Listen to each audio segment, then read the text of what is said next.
Hey there, Falcons Nation! We have a lot to talk about after this matchup against the Steelers, but before we get into the analysis of the Falcons' tough Week 1 loss, be sure to like and subscribe so you don't miss any updates this season. You won't want to miss all the inside scoop and analysis. Alright, Falcons fans, let's dive in. After our 18-10 loss to the Steelers, a lot of questions are being asked about Kirk Cousins and the offensive playmaking. Was Cousins' health an issue? Did it impact the playmaking? Head coach Raheem Morris was clear in his answer. Cousins is healthy. Morris doubled down on Monday, saying Cousins has been healthy since training camp. Now, let's take a look at his numbers from last Sunday. Cousins completed 16 of his 26 passes for 155 yards and a touchdown, but he also threw 2 interceptions and was picked off twice. Those numbers are far from what we expected. His 59.0 QB rating was the 8th lowest of his opening career, and his passing yardage total was the 2nd lowest in a season opener for Cousins. But according to Coach Morris, there is no connection between his health and the team's play calling. Morris explained that the play calling was all about the game plan and how to handle the Steelers' defense, particularly their pass rush led by T.J. Watt. Watt was a threat all game, recording 1 official sack, with 2 others wiped out by penalties. And let's not forget the 7 quarterback hits our O-line allowed. Cousins was constantly hurried, which exposed some weaknesses in our offensive line that we need to address, especially on the inside. Now, looking at our offense as a whole, the Falcons totaled 226 net yards, 89 rushing, and 137 passing. We ran 50 offensive plays, with 44% of those being rushing attempts and 52% passing. Unfortunately, the pressure from the Steelers' defense prevented us from gaining any real momentum, and we didn't see enough protection for Cousins. On the ground, Robinson carried the load with 18 carries for 68 yards. Our wide receivers were pretty quiet, with Drake London and Darnell Mooney combining for just 30 yards on 3 receptions. Ray McLeod III led the team with 4 receptions for 52 yards, and our only touchdown came from tight end Kyle Pitts on a 12-yard catch in the first half. Morris acknowledged the struggles in the post-game press conference, emphasizing the need to protect Cousins better and execute the game plan more effectively.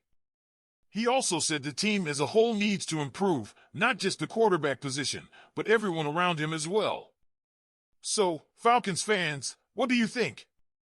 Are you concerned about Cousins' performance, or do you think the offensive line was more to blame? Can we bounce back in Week 2? Let me know what you think in the comments below. Now we need to talk about that defense. It was a tough game, the offense struggled, no doubt, but let's not ignore what the defense brought to the table. The scoreboard doesn't tell the whole story, and the defense gave us a lot to be excited about. However, there's also a lot of room for improvement. Let's break it down. First and foremost, a big shout out to Jimmy Lake, our first-year defensive coordinator. He had these guys ready to go.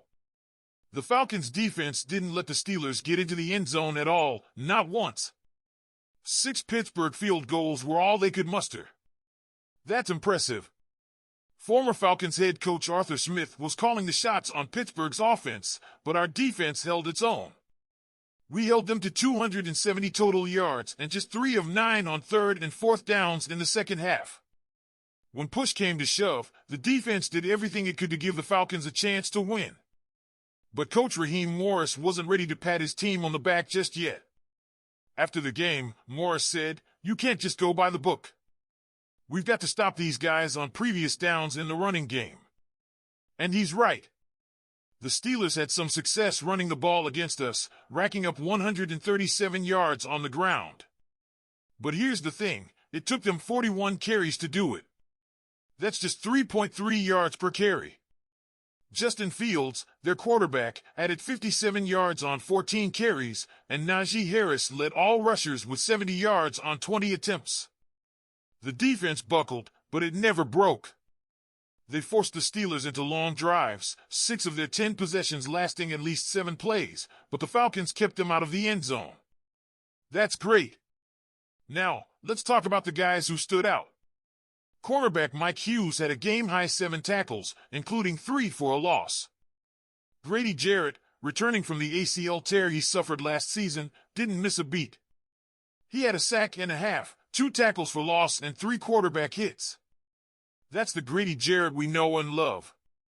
Outside linebacker James Smith-Williams chipped in with 2 tackles for loss, and inside linebacker Caden Ellis led the team with 9 total tackles. And let's not forget our new guys, Matt Juden and Justin Simmons. Juden had half a sack, and Simmons had a big pass deflection. They've only been around since mid-August, but they're already making plays. But as Coach Morris said, it's too early to make a full assessment. These guys are new to the system, and it's going to take time for everything to gel. But if this was just week 1, Falcons fans, you should be excited about what this defense can become. Now, let's be real. There are a few things this defense needs to clean up. We didn't force any turnovers, and that's something Morris stressed after the game. We have to find ways to force turnovers to give our guys a short field, Morris said. And he's right. You give the offense more opportunities in the red zone, and that can change the entire game. We also allowed some big plays that hurt. Steelers receiver George Pickens hit us for a couple of long passes, one for 40 yards and another for 33. Those plays set up field goals that continue to increase Pittsburgh's lead. Grady Jarrett mentioned that after the game, saying, "We have to do a better job of getting off the blocks and not giving the quarterback time to make those throws. That's going to be key as we move forward. And as much as we kept Pittsburgh out of the end zone, we need to get off the field faster." They won the time of possession battle by more than 10 minutes, and that kept our offense on the sideline for a long time. If we can clean up the run defense and force more third and long situations, this defense will give us a chance to win a lot of games this year. Okay, Falcons fans, this is where it gets exciting. Grady Jarrett said it best after the game, this defense can be as good as it wants to be. We have the talent. The move to a 3-4 defense under Jimmy Lake is still a work in progress, but we've put the pieces in place. Jarrett said, "There's a lot of room for improvement, but being week 1, I'm proud of the effort and adjustments we made throughout the game." That's what you want to hear from a leader like Grady. The miscommunications we saw? They can be fixed.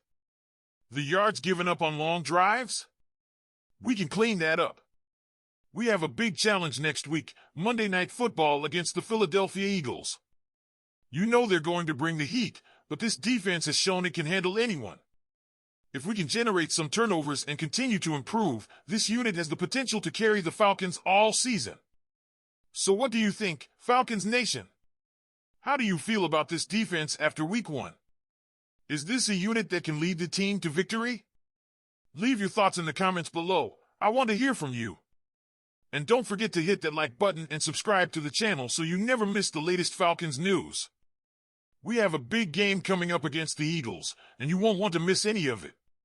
Let's keep rising, Falcons fans. See you next time. Go Falcons!